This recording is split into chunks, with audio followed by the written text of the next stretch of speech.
પ્રાર્થનાથી શરૂઆત કરીએ. શુક્લાંબરમ ધરમ વિષ્ણુ શશિવર્ણમ ચતુર્ભુજમ પ્રસન્નવદનમ ધ્યાયેત સર્વવિઘ્નોપશાંતયેત. સરસ્વતી નમસ્તુભ્યમ વરદે કામરૂપિણી વિદ્યારંભમ કરિષ્યામિ સિદ્ધિર્ભવતુ મે સદા. ગુરુર્બ્રહ્મા ગુરુર્વિષ્ણુ ગુરુર્દેવો મહેશ્વરા ગુરુર સાક્ષાત પરબ્રહ્મ તસ્મૈ શ્રી ગુરવે નમઃ. ईश्वरो गुरुरात्मेति मूर्तिभेद विभागिने व्योमवत व्याप्त देहाय दक्षिणामूर्तये नमः. माने बोलावी लઈએ. अरुणां करुणातरङ्गिताक्षीं धृतपाशां कुशपुष्पबाणचापाम् अणिमादिभिरावृतां मयूखैः अहमित्येव विभावये भवानी.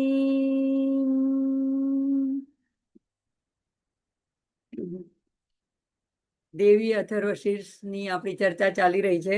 16 મંત્ર સુધી આપણે જોઈ લીધું છે અને આજે આપણે 17મા મંત્રથી શરૂઆત કરશું. તો 17મો મંત્ર સૌથી પહેલા જોઈ લઈએ. આ બધી અથર્વ વેદમાં આવે છે, એટલે વેદની ઋચા પણ કહેવાય છે. શ્લોક નથી કહેવાતા, મંત્ર કહેવાય છે. તો 18મો છે. વ્યધિકાર સંયુક્તમ ભીતિહોત્ર સમન્વિતમ અર્ધેન્દુલસિતમ દેવ્યા બીજમ સર્વાર્થ સાધકમ. તો મને એમ છે કે આપણે હજી આગળનો આ રહી ગયો. બરાબર છે. આ આપણો મંત્ર. આજે આપણે 17મા મંત્રથી. સૈષાષ્ટૌ વસવઃ સૈષૈકાદશ રુદ્રાઃ સૈષા દ્વાદશાદિત્યાઃ સૈષા વિશ્વે દેવાઃ સોમપા અસોમપાશ્ચ સૈષા યાતુ ધાના असुरा रक्षांसि पिशाचा यक्षाः सिद्धाः सैषा सत्वरजस्तमांसि सैषा ब्रह्म विष्णु रुद्ररूपिणी सैषा प्रजापतीन्द्रमनवः सैषा ग्रह नक्षत्र ज्योतिंषि कला काष्ठादिकालरूपिणी तामहं प्रणौमि नित्यं पापापहारिणीं देवीं भुक्तिमुक्तिप्रदायिनीं अनन्तां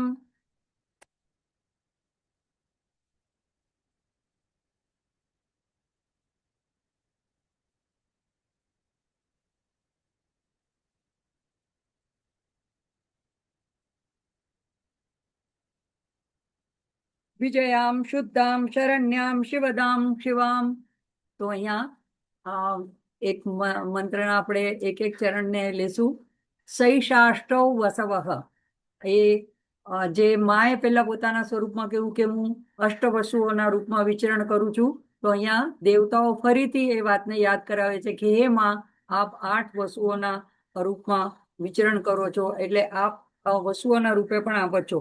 તો આપણે એમાં જોયું હતું કે આ બધી પ્રકૃતિના મૂળ તત્વોના અધિષ્ઠાતા દેવતા છે. આપ એટલે જલના દેવતા ધ્રુવ, ધ્રુવ તારો, પછી સોમ ચંદ્રમા, ધરા પૃથ્વી, અનિલ વાયુ, અનલ અગ્નિ, પ્રત્યુષ એટલે પ્રભાત, ઉષકાલ, અને પ્રભાસ એટલે પ્રકાશ તેજ. તો આ 8 વસુઓ જે છે, અને એનો આપણે ગુઢાર્થ પણ જોયો છો કે પંચ મહાભૂત અને સૂક્ષ્મ તત્વ મન, પ્રાણ અને ચૈતન્ય, તો એ બધા મળીને દેવીનું વિશ્વરૂપ બને છે.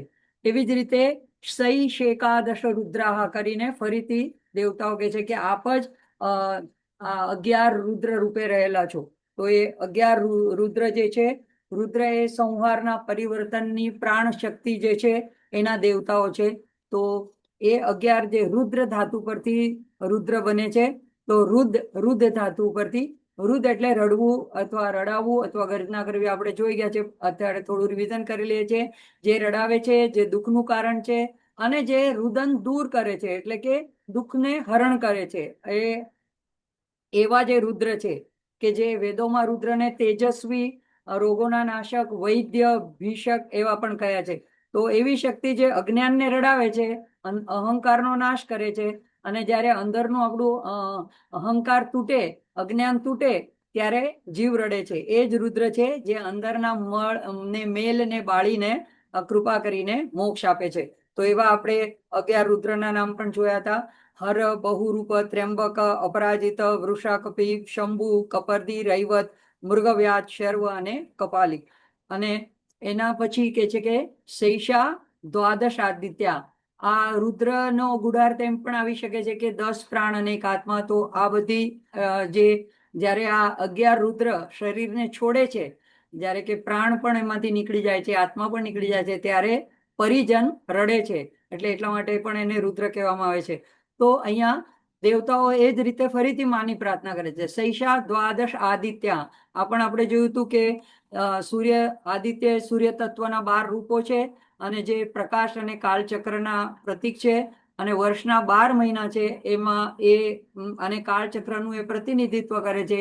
એ દરેક મહિનામાં એક વર્ષભરમાં 12 રાશિમાં સૂર્ય ભ્રમણ કરે છે, અને પ્રત્યેક મહિનામાં એનો એક વિશિષ્ટ આદિત્ય ભાવ એમાં પ્રગટ થાય છે.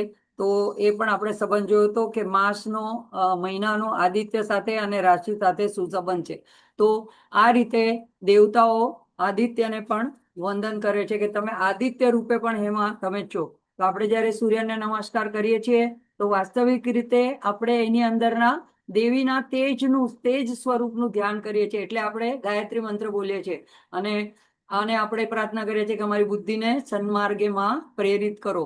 તો તેજનું સ્વરૂપ છે, પ્રકાશનું સ્વરૂપ છે આદિત્ય. તો અહીંયા એની અંદરની જે આ શક્તિ છે એ પણ માં જ છે એમ કરીને દેવતાઓ પ્રાર્થના કરે છે. હવે આવે છે શૈષા વિશ્વે દેવાહા સોમપા અસોમપાશ્ચ. તો વિશ્વે દેવા આપણે જોયું હતું કે જ્યારે કોઈ એક વિશિષ્ટ દેવતાનું નામ લઈને ન વાત કરવાની હોય ત્યારે બધી દૈવી શક્તિઓનું સામૂહિક રીતે સંબોધન કરવાનું હોય ત્યારે એમાં કહેવાય કે વિશ્વે દેવાહ. આપણે જોયું હતું કે મંત્ર પુષ્પાંજલિમાં પણ આવે છે વિશ્વે દેવાહ સભાસદેતિ. તો અહીંયા વિશ્વે દેવા એટલે એમ કે છે કે તમે બધા જ અહીંયા દેવતાઓ, પેલા તો અલગ અલગ કીધું, વસુ રૂપે, રુદ્ર રૂપે, આદિત્ય રૂપે. હવે આ મંત્ર દ્વારા કે છે કે હે માં, આપ જે છો એ બધા જ દેવતાઓના સમૂહ રૂપે પણ આપ જ છો. અને એમાં પાછા 2 વિભાગ કર્યા છે, 2 વર્ગીકૃત કર્યા છે, સોમપા અને અસોમપાશ્ચ. એટલે કે સોમપા એટલે જે સોમપાન કરનારા. તો યજ્ઞમાં સોમરસ જ્યારે ઉત્પન્ન કરવામાં આવે છે તો એ સોમરસને ગ્રહણ કરનારા જે હોય છે એ દેવતાઓ અલગ હોય છે. અને જે એને અન્ય દેવતાઓ છે એટલે કે જે યજ્ઞમાં ભાગ લેનારા દેવતાઓ અને ભાગ ન લેનારા દેવતાઓ.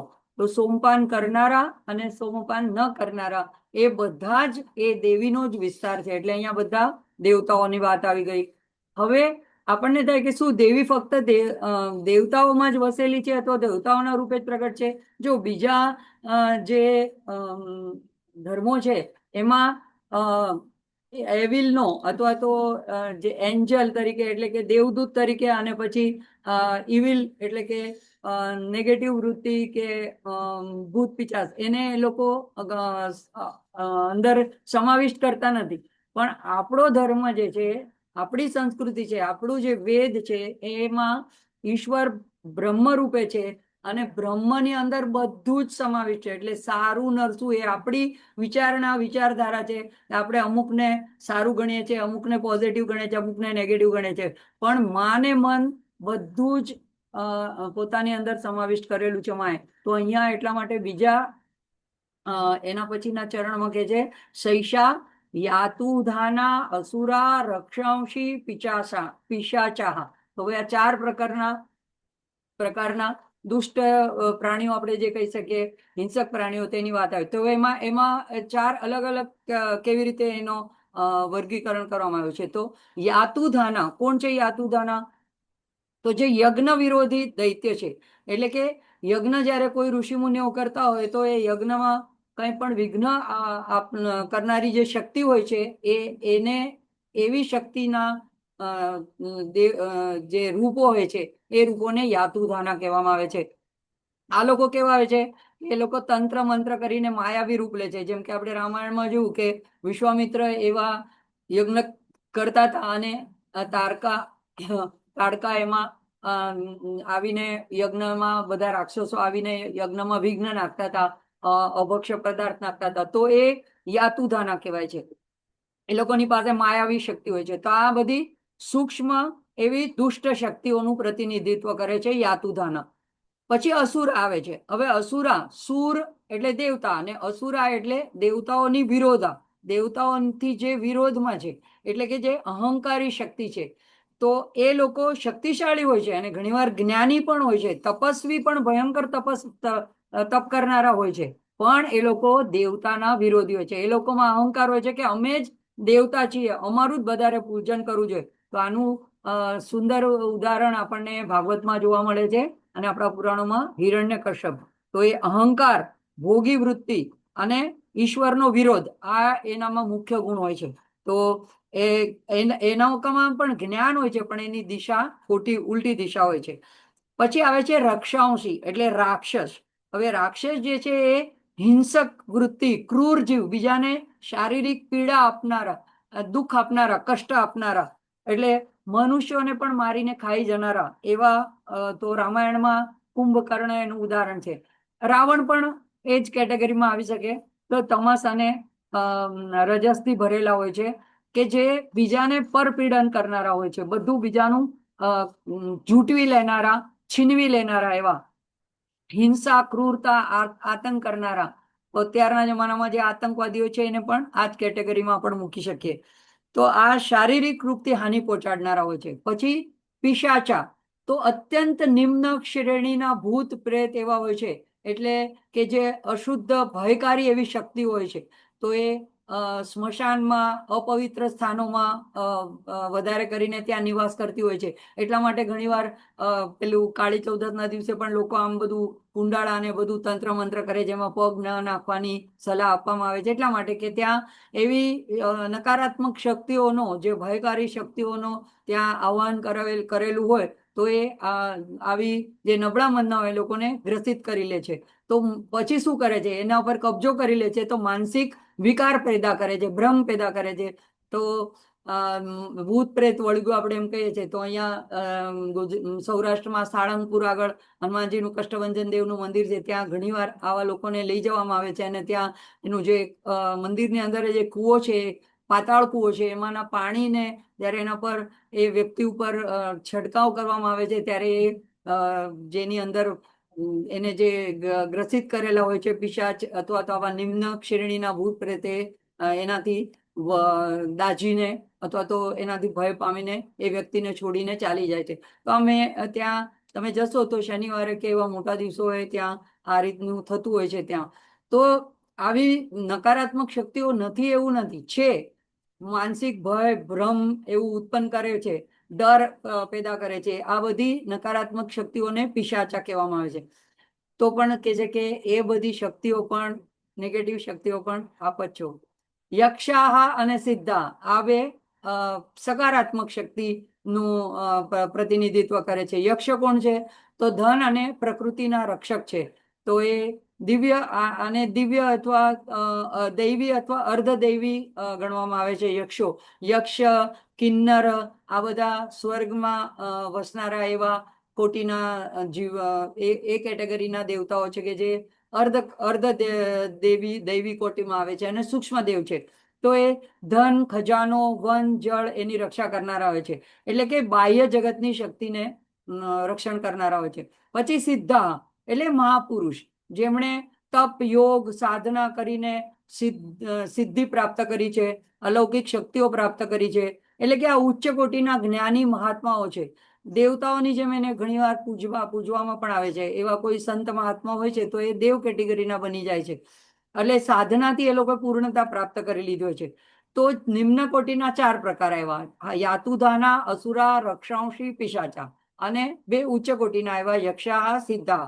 તો અહીંયા કે છે કે સારું અને ખરાબ એ દેવીના બધા અલગ અલગ રૂપો છે. હવે જેને આપણે દુષ્ટ કહીએ છીએ એ પણ એ જ શક્તિનું એક રૂપ છે.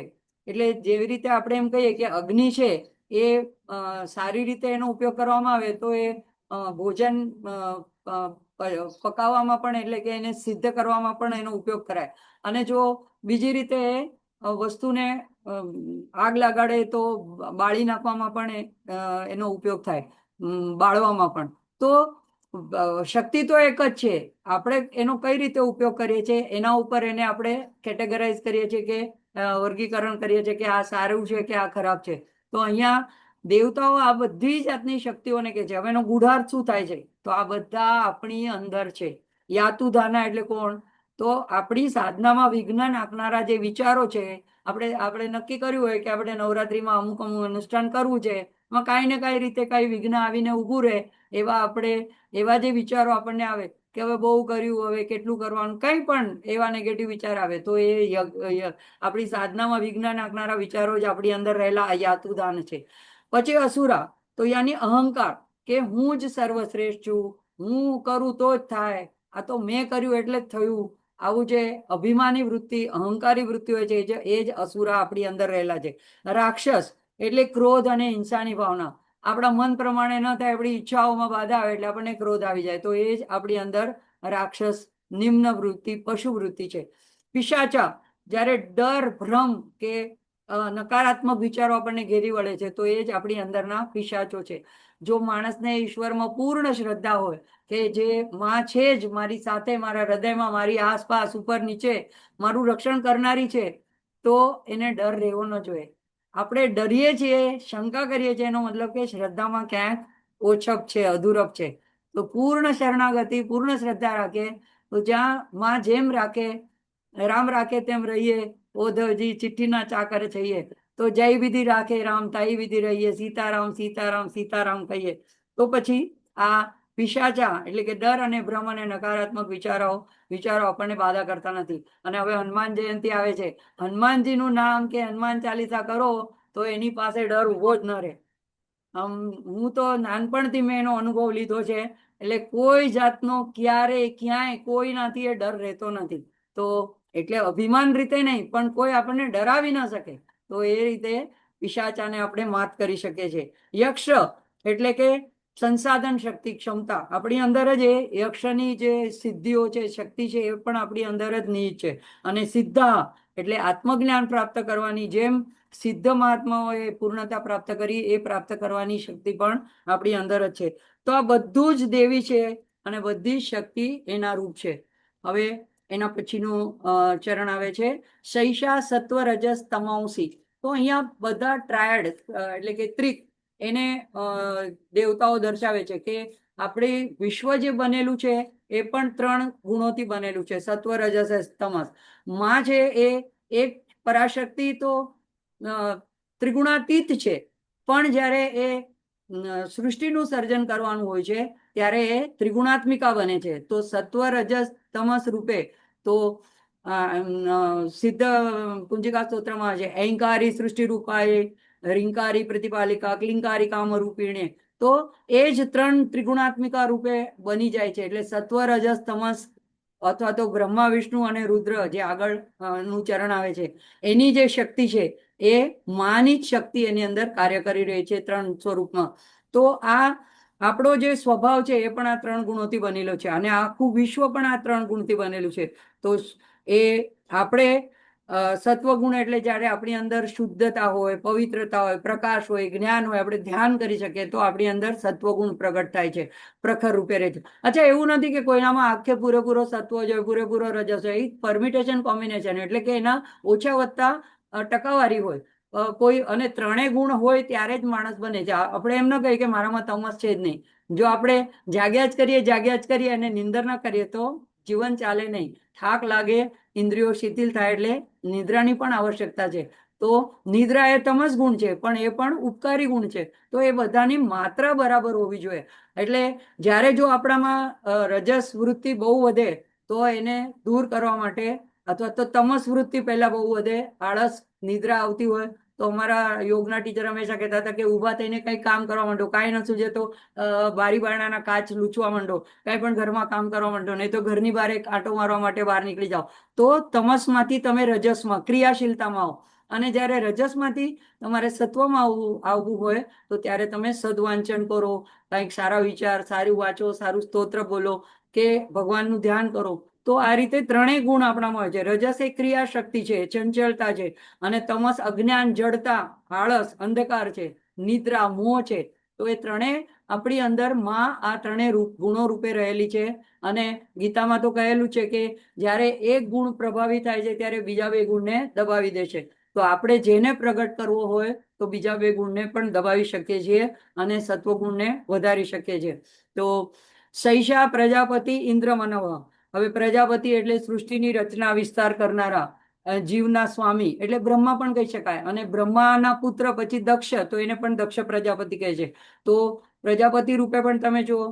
પછી ઇન્દ્ર એટલે કે દેવતાઓના રાજા રૂપે પણ તમે જો. અને મનવ એટલે કે મનુ એટલે કે મનુષ્ય જાતિના જે આદિ પુરુષ કહેવાય. સૌથી પહેલા જે મનુ અને શત્રુપા રૂપે બે યુગલને ભગવાને બ્રહ્માજીએ ઉત્પન્ન કર્યા. તો એ મનુ રૂપે પણ, અને મનુએ શું કર્યું, તો મનુએ ધર્મ અને સામાજિક વ્યવસ્થા માટેના નિયમ બનાવવાની મનુસ્મૃતિની રચના કરી.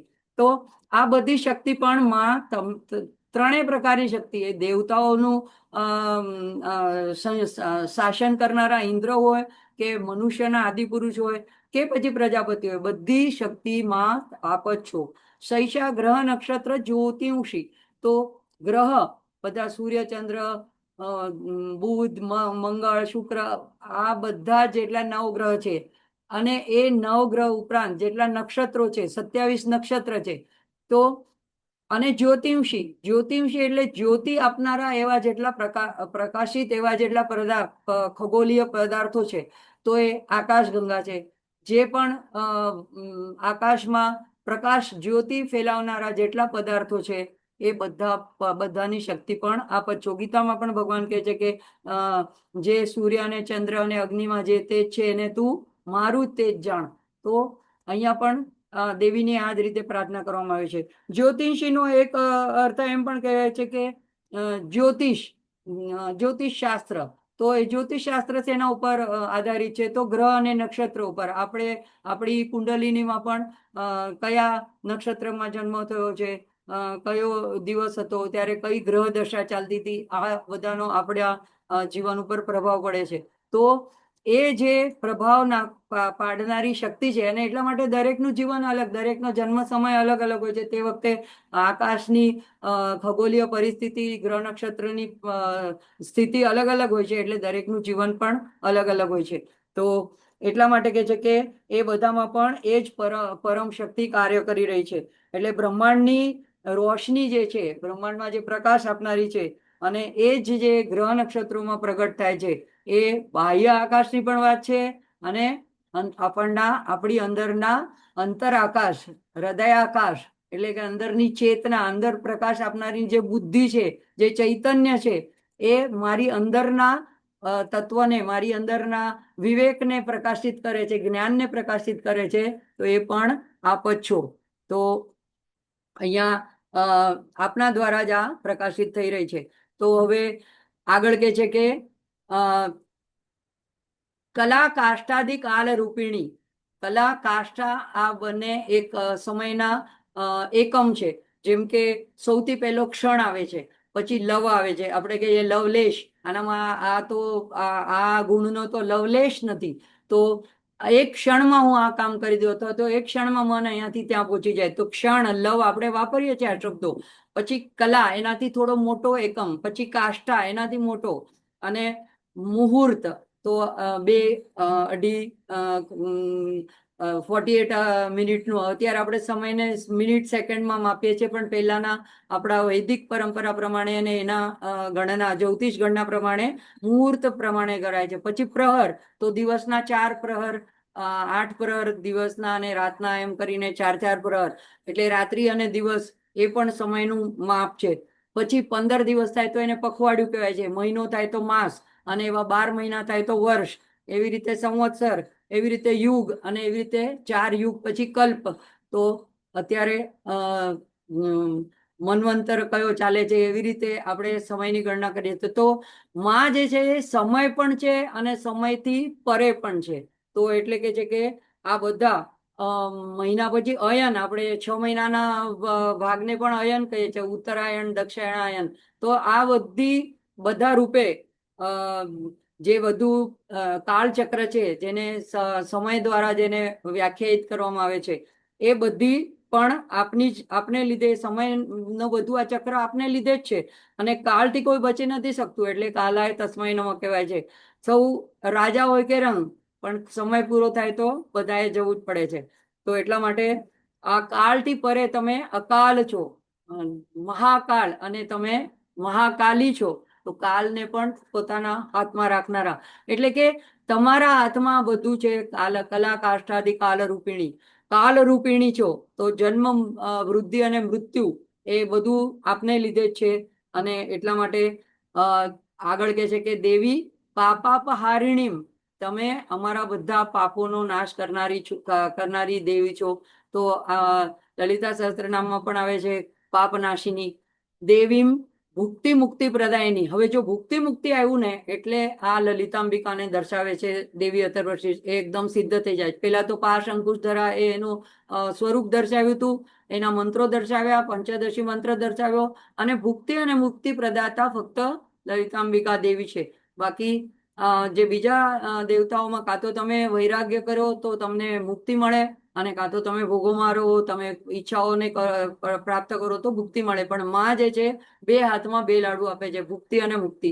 તો ભુક્તિ મુક્તિ પ્રદાયની છે, અને એવી ભોગ અને મોક્ષની પ્રદાતા છે. પછી વિજયા, તો વિજય અપાવનારી છે. એટલે કે દરેક તમે કાર્ય કરો એમાં તમને વિજય અપાવનારની જે શક્તિ છે વિજયા, એ પણ માની જ શક્તિ છે. પછી શુદ્ધ અને પવિત્ર, અનંતા, અનંતા હર રૂપમાં, હર સ્થળે, હરેક જગ્યાએ વિદ્યમાન છે, એટલે અનંતા છે. તો એ ભાઈ શુદ્ધા, એકદમ શુદ્ધા છો.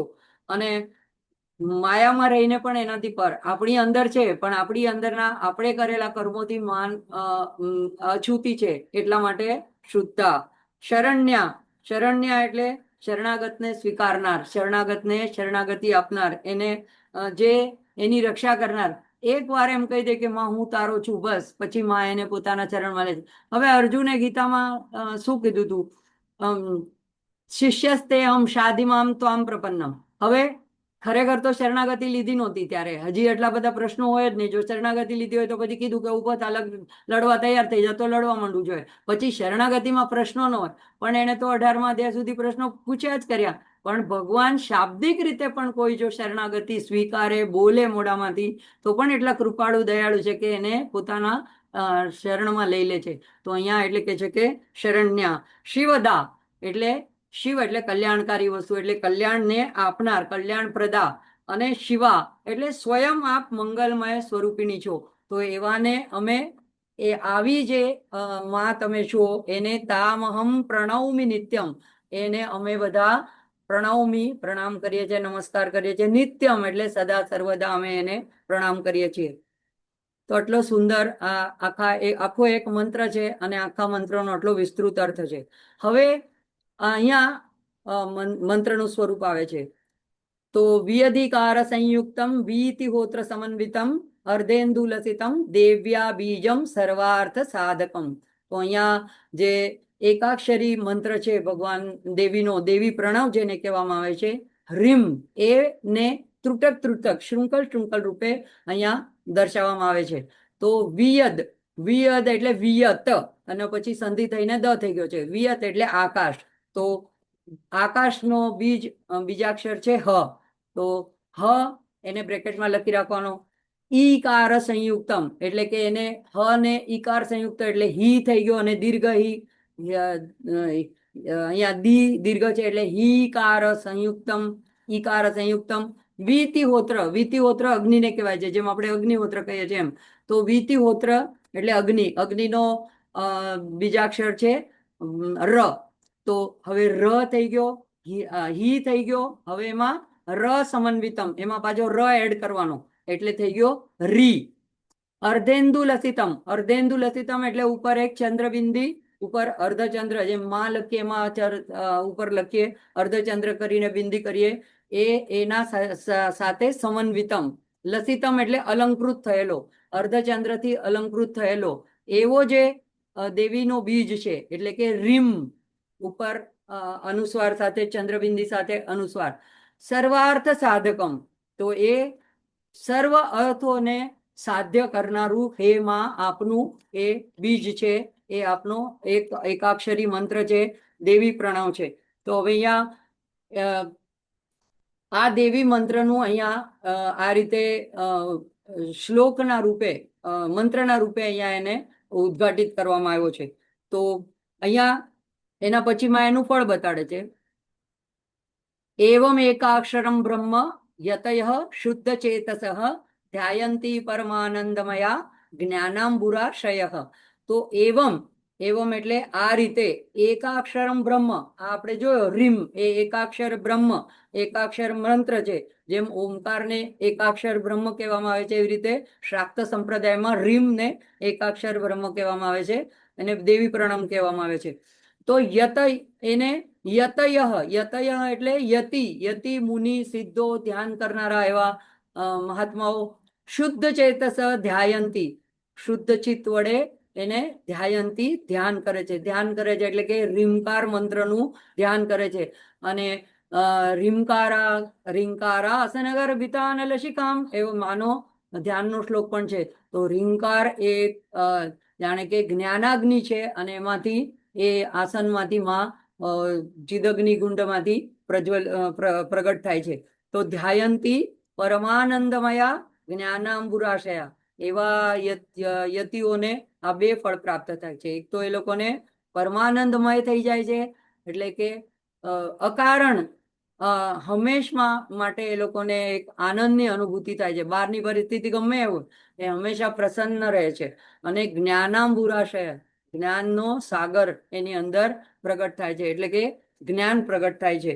તો જ્ઞાનના સાગર પોતે જ બની જાય છે. તો આવી રીતે જે રીમ બીજનો અહીંયા મહિમા બતાડ્યો છે. હવે એ શ્રી વિદ્યાનું એક શક્તિશાળી બીજ છે, માયા બીજ છે, ભુવનેશ્વરીનું બીજ છે અને શિવ શક્તિનું એકત્રિત બીજ છે. એટલે શિવ, ર એટલે અગ્નિ અથવા પ્રકૃતિ અને દીર્ઘ ઈ એટલે મહામાયા મહાશક્તિ. તો શિવ અને શક્તિનું એકત્રિત સ્વરૂપ છે, એટલે શિવ શક્તિ બંનેની ઉર્જાને જોડે છે.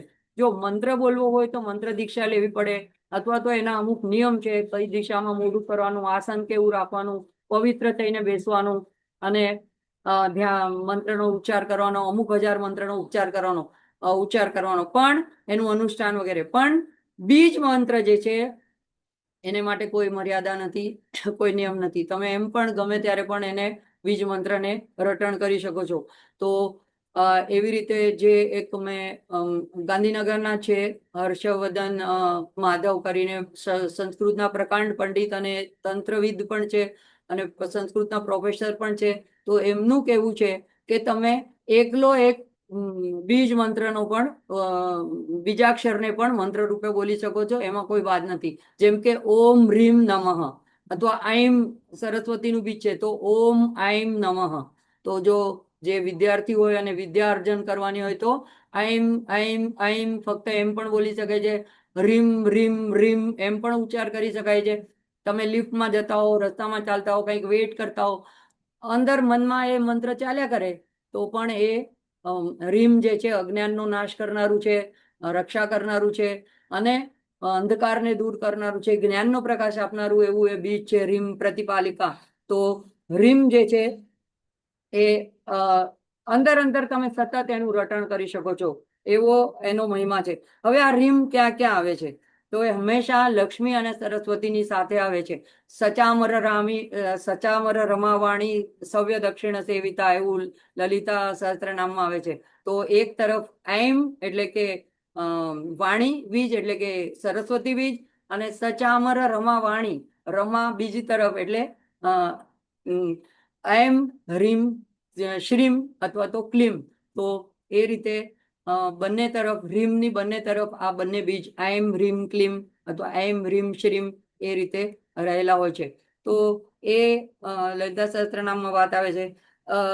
સપ્તશતીનું મધ્ય ચરિત્ર છે એ રીમથી શરૂ થાય છે. રીમનો વિસ્તાર છે પૂરું થાય છે ત્યારે પણ રીમ બોલવામાં આવે છે. પ્રથમ ચરિત્ર એમ છે, બીજું ચરિત્ર રીમ છે, ત્રીજું ચરિત્ર ક્લીમ છે. તો ત્યાં એનો ઉલ્લેખ આવે છે. મહાલક્ષ્મીનો 28 અક્ષરનો જે મંત્ર છે ઓમ શ્રીમ ભ્રીમ શ્રીમ કમલે કમલાલય પ્રસિદ્ધ પ્રસિદ્ધ શ્રીમ ભ્રીમ શ્રીમ ઓમ મહાલક્ષ્મી નમઃ તો એમાં પણ રીમનો 2 વાર ઉલ્લેખ આવે છે. તો રીમની આજુબાજુ શ્રીમ શ્રીમ આવે છે. પછી ત્રિશતીમાં રીમ 60 વખત આવે છે અને 60 અલગ અલગ રીતે એના અર્થો દર્શાવવામાં આવે છે. સ્વયં કામેશ્વર અને કામેશ્વરી એના અર્થ દર્શાવ્યા છે લલિતા ત્રિશતીમાં. પછી લલિતા સહસ્ત્રનામમાં નામ આવે છે રીમતી અને રીમકારી. પછી સિદ્ધ કુંજિકા સ્તોત્રમાં 3 વાર આવે છે. પહેલા તો મહામંત્રમાં જ નવાર્ણ મંત્રમાં શરૂઆતમાં 2 વાર આવે છે અને આગળ પણ એનો જ્યારે વિસ્તાર કરે છે ત્યારે રીમકારી પ્રતિપાલિકા કરીને.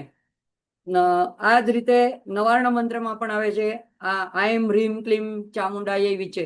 તો આ રીમ જે છે એ બહુ જ શક્તિશાળી મંત્ર, દેવીનો બીજ રૂપ મંત્ર છે અને એને સર્વ પ્રકારના મનોરથ, સર્વાર્થ સાધકમ, તો સર્વ અર્થને સાધક કરનારું છે, પરમાનંદ આપનારું છે, જ્ઞાન આપનારું છે, જ્ઞાનનો સાગર બનાવી દેનારું છે. તો એવું આ રીમ છે. હવે અહીંયા જે બીજો નવાર્ણ મંત્ર છે એને અહીંયા આ 20મા મંત્રની અંદર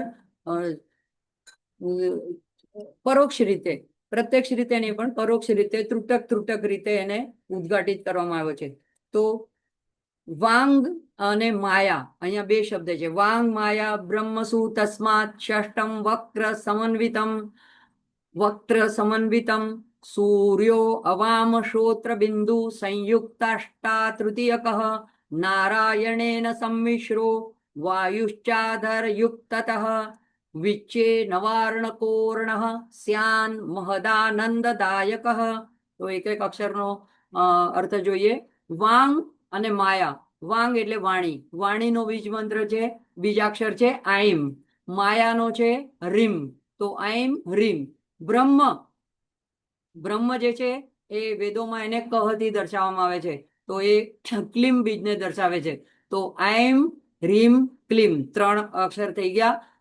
તસ્માત ષષ્ટમ, બ્રહ્મ જે છે એને ક અક્ષરથી દર્શાવવામાં આવે છે. ક થી છઠ્ઠો એટલે ક વર્ગના 5 અને છઠ્ઠો આવશે ચ.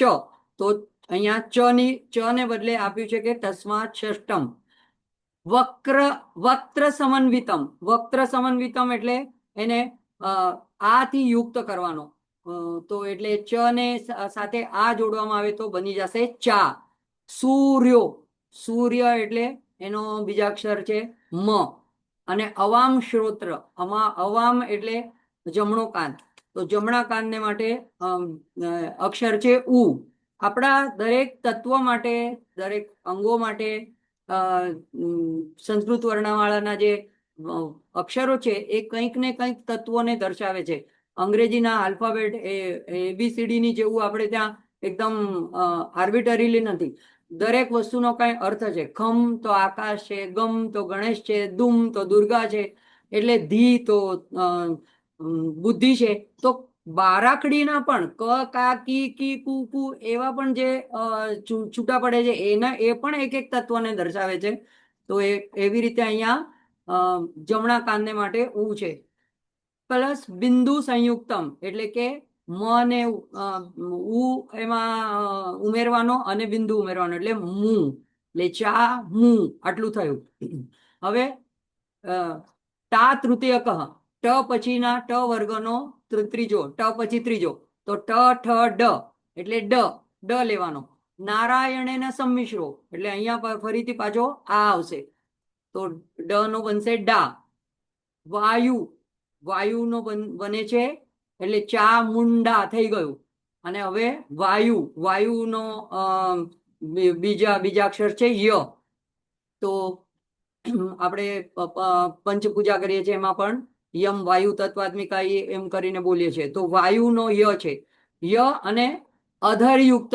તો અઈ બોલીએ ત્યારે આપણા 2 હોઠ એક સાથે આમ ગોળ થાય અઈ, તો એ અઈ ને અહીંયા લેવાનો છે એટલે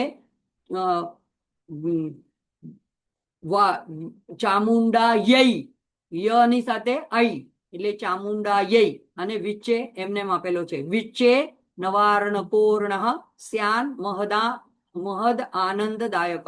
તો અહીંયા આઈમ રીમ ક્લીમ ચામુંડાય વિચ્ચે એવો નવાર્ણ મંત્ર છે એ અહીંયા છુપી રીતે એટલે કે કોડ રૂપે અહીંયા આપેલો છે આ 20મા શ્લોકની અંદર. તો આ નવાર્ણ મંત્રમાં 9 અક્ષર છે. આમાં ઓમ આગળ આવતો નથી. ઘણી જગ્યાએ લખે છે, પણ ઓમ એ એક બ્રહ્મનો એકાક્ષરી મંત્ર છે, પણ નવાર્ણ મંત્રમાં 9 અક્ષરમાં આઈમથી જ મંત્ર શરૂ થાય છે. એટલે આઈમ હ્રીમ ક્લીમ ચામુંડાય વિચે. હવે એનો જો વિસ્તૃત અર્થ આપણે જાણવો હોય તો આપણી પાસે સિદ્ધ કુંજિકા સ્તોત્ર છે, એમાં મહાનવાર્ણ મંત્ર રૂપે આવેલો છે, જેની મેં બીજા સત્રમાં એક જગ્યાએ ચર્ચા કરી છે. અહીંયા આપણે ટૂંકમાં જોશું કે શિવજી એને વિસ્તૃત કરીને એનો અર્થ બતાડે છે. તો એમાં કહે છે એમકારી સૃષ્ટિ રૂપાય. તો હે માં, એમ રૂપે આપ સૃષ્ટિ રૂપે રહેલા છો, એટલે કે સૃષ્ટિની શક્તિ આપ છો.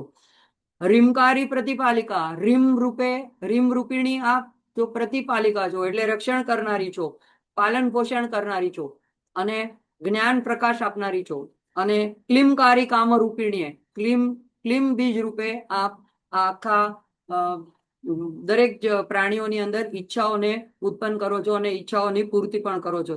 બીજ રૂપે નમોસ્તુતે. તો ત્યાં ચામુંડા ચંડઘાતી. તો ચામુંડા શબ્દ જે છે, ચંડ અને મુંડને જ્યારે વધ કરે છે મહાકાલિકા, ત્યારે એને ચંડિકા દેવી એને ચામુંડા નામ આપે છે. એટલા માટે એને ચામુંડા. તો ચામુંડા જે છે ચંડ અને મુંડનો વધ કરનારી. ચંડ અને મુંડ એ ગુઢાર્થમાં જોઈએ તો આપણી અંદરના રાગ દ્વેષ છે, આપણી અંદરનો અહંકાર છે. ચંડ એટલે આપણા પ્રચંડ, આપણે જે કે એટલા તીવ્ર આપણા રાગ દ્વેષ, તીવ્ર વિચારો, તીવ્ર હઠાગ્રહ, તીવ્ર દુરાગ્રહો જે આપણા જન્મ જન્માંતરથી આપણે આપણા મુંડમાં, મસ્તિષ્કની અંદર ભરી રાખ્યા છે, એ ચંડમુંડ છે. એનો ઘાત કરનારી, એનો નાશ કરનારી, એને દૂર કરનારી. અને યય જે છે, તો યયકારી વરદાયિની. યય જે શબ્દ છે એ સૂક્ષ્મ બીજ છે. વરદાયિની માનું વરદાતા રૂપ બતાડે છે. માનો એક હાથ અભય છે, અને એક હાથ અભય છે, એક હાથ વરદ છે. તો અહીંયા વરદાયિની છે. અને વિચ્ચે એ જે છે એ અભય દેનારું છે, કવચ છે, રક્ષા કવચ છે. એટલે કે વિચ્ચે એટલે એનું કાપી નાખો, હનન કરો, મારી નાખો, એને નષ્ટ કરો. તો એ રીતે અમને અભય આપો, શત્રુનું હનન કરીને અમને અભય આપો. તો રીંકારી માં જે છે એ વરદાયની મહાલક્ષ્મી રૂપિણી છે, ત્રિભુવન જનની છે, અને એમાં 5 મહાભૂતો પણ સમાયેલા છે, શિવ શક્તિ રૂપિણી છે. તો અહીંયા આ ચંડમુંડ જે છે, નકારાત્મક આપણા વિચારો છે, જે આપણા મુંડમાં, મસ્તિષ્કમાં ભરાયેલા છે, એને દૂર કરવા માટે આ મહામંત્રનું ખાસ કરીને નવરાત્રિમાં અનુષ્ઠાન કરવામાં આવે છે. અમસ્તુ પણ ગમે ત્યારે પણ એને કરી શકાય છે. તો મને લાગે છે કે આજે આપણે અહીંયા આ સત્રને સમાપ્ત કરશું. ઓમ પૂર્ણમદ